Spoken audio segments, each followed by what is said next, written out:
চট্টগ্রামে আকরামের কাছে যাচ্ছি। আকরাম, চট্টগ্রামে রথযাত্রার আয়োজন কেমন দেখছেন? ভক্তদের অংশগ্রহণ কি পরিমাণ দেখছেন? ডিসি হিল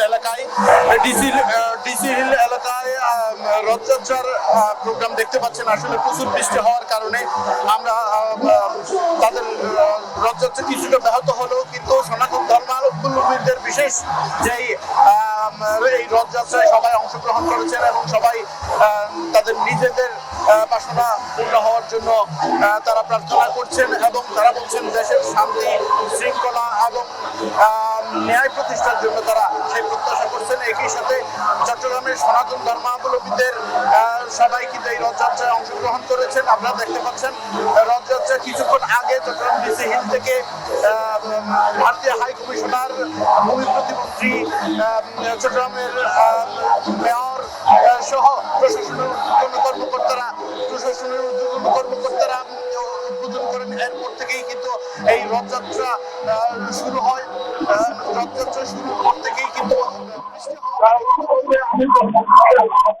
এই বড় উৎসবটি তারা উৎসবে আমেজের মধ্য দিয়ে করছেন এবং একই সাথে তারা প্রত্যাশা করছেন দেশের মানুষের সুস্থতা শৃঙ্খলা এবং ন্যায়পরায়ণতার সেই প্রত্যাশা করছেন। তারা বলছেন এই রথযাত্রার তাদের যে বিশেষ ধর্মীয় আয়োজন, এই ধর্মীয় আয়োজনের মধ্য দিয়ে দেশে যাতে শান্তি শৃঙ্খলা বজায় থাকে এবং একই সাথে দেশের শান্তি শৃঙ্খলা বজায় থাকে সেই প্রত্যাশা করছেন। এখন পর্যন্ত চট্টগ্রাম থেকে আমার কাছে ছিল সর্বশেষ অবস্থা। এখন আমরা যখন ধামরাইতে আছেন আমাদের সহকর্মী, তিনি জানাবেন সেখানকার সর্বশেষ পরিস্থিতি।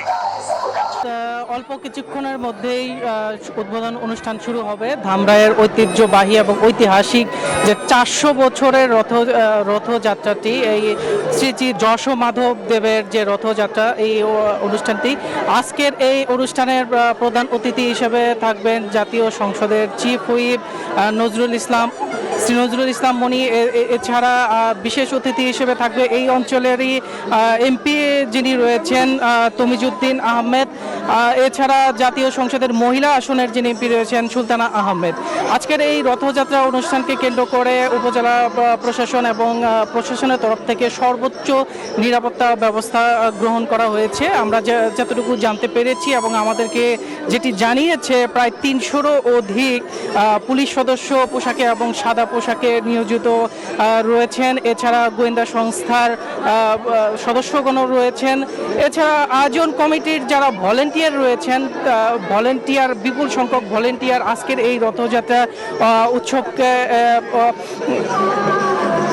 উৎসবকে ঘিরে ভলেন্টিয়ার রয়েছেন। আজকের এই রথযাত্রা আপনারা যেমনটি দেখতে পাচ্ছেন, রথযাত্রার যে আনুষ্ঠানিকতা সেই ইতিমধ্যে শুরু হয়ে গেছে। কিছুক্ষণ পরে আমাদের যে প্রধান অতিথি রয়েছেন নজরুল ইসলাম মনি এই রথযাত্রাটি পায়রা উড়িয়ে এবং প্রদীপ জ্বালিয়ে উদ্বোধন করবেন। আজকে রথযাত্রা উৎসবকে কেন্দ্র করে ধামরাই উৎসবের আমেজ দেখা যাচ্ছে। এই ছিল আমার কাছে সর্বশেষ ধামরাই থেকে। ধন্যবাদ আপনাকে। ধামরাই এবং চট্টগ্রাম থেকে জানাচ্ছিলেন আমাদের সহকর্মীরা।